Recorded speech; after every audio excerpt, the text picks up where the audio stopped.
With the Lords of the Rings spin-off, Rings of Power coming to Amazon this week, I'm looking back and reviewing all three of the Lord of the Ring movies, starting with Fellowship of the Rings. And how it's going to be structured is first off talking about the making of the movie, and then we're going to lead into my thoughts on the actual film itself. And starting with the director, Peter Jackson. And before directing the trilogy of Lord of the Rings, he got his start from making horror movies, as he started with Bad Taste, Meet the Feebles, and also Brain Dead. However, Peter Jackson first became mainstream after he got the Academy Awards nomination for the Best Original Screenplay for Heavenly Creatures.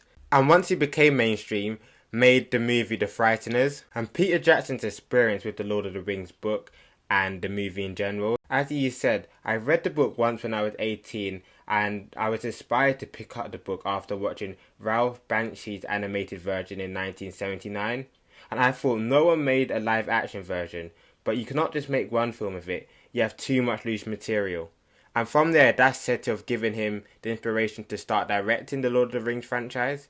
However, getting the rights to make the Lord of the Rings was seen to be quite hard, and this is because Peter Jackson had the idea of making two Lord of the Rings movies, and had set about discovering who had the rights to them, as that process alone would take a couple of years. And it was said that Miramax half-heartedly offered to stump up the money just to make one of the films. However, after a while, Peter Jackson turned to New Line, where they flatly refused to make two films and would only take on the Lord of the Rings if they made three films, with a budget of 270 million between the three films and 90 million for each movie. And during making of the script, Peter Jackson said that the script was very organic and we had important responsibility, as you have the responsibility to Tolkien and protecting that work, and somehow you have to make the two of them blend together. And it was said that art adaptation cannot be faithful, as you can't just take the book and go out and shoot it. It wasn't just trimming through, the plot needed massaging for the screen.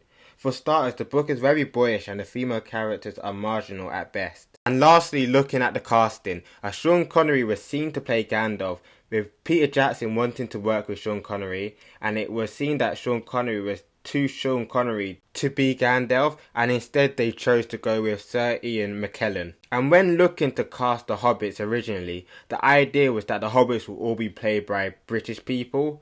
And when they were doing the casting, over 150 young British actors were auditioned, but whilst they went through the auditioning, they hadn't found their Frodo yet, and they knew within 2 minutes of doing the auditions if they had or hadn't found their Frodo. I must said, we were at a desperate point trying to find Frodo, and we put this tape into machine, and it was extraordinary. There it was. And also, the character of Aragorn was initially played by Stuart Townsend. However, weeks into filming The Fellowship of Rings, Townsend was let go, as Stuart was too young to be playing the character, as they thought that Aragorn should be played by a rugged man in his 40s. And that's where they got Viggo Mortensen from.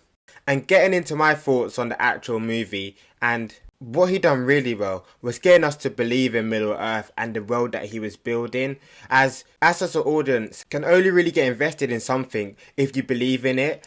And he's done such a good job of making the Middle Earth and making the world so believable and so grand, and you can really see the scope and how big this quest is that Frodo is going to go on. And also, straight from the beginning, with the prologue, it gives you an excellent backstory into what you're going to watch, with setting up all the different rings, the Master Ring, Sauron, and also how he got defeated as well, leading us off into seeing Bilbo Baggins and Frodo. And going into the cast, and Elijah Woods makes for a really good Frodo, as he portrays like a really innocent, youthful character. And as the ring just gets put in his possession, and now he has to come out of his comfort zone, leave the shire and go on this really great journey. And that's also said for the rest of the cast, as they're really able to portray their characters so well throughout the trilogy. And as it's the first movie within a trilogy, that normally means the first one has to bring our characters together, has to introduce us to them, introduce us to what they're doing. And even though this movie does that, it doesn't keep you bored. You actually want to go on that journey and understand everything with it. And even though it's doing this, there's still exciting moments happening throughout. There's still a lot of action happening, and it's not just learning about the mission and the quest that our heroes are going to go on. And it manages to finish this all off with a great finale, with Frodo and Sam going ahead, going to Mordor, while the others are going to go to the Orcs and try to save Pippin and Merry, allowing for a great transition into the next movie. So let me know your thoughts of the Fellowship of the Ring in the comments down below.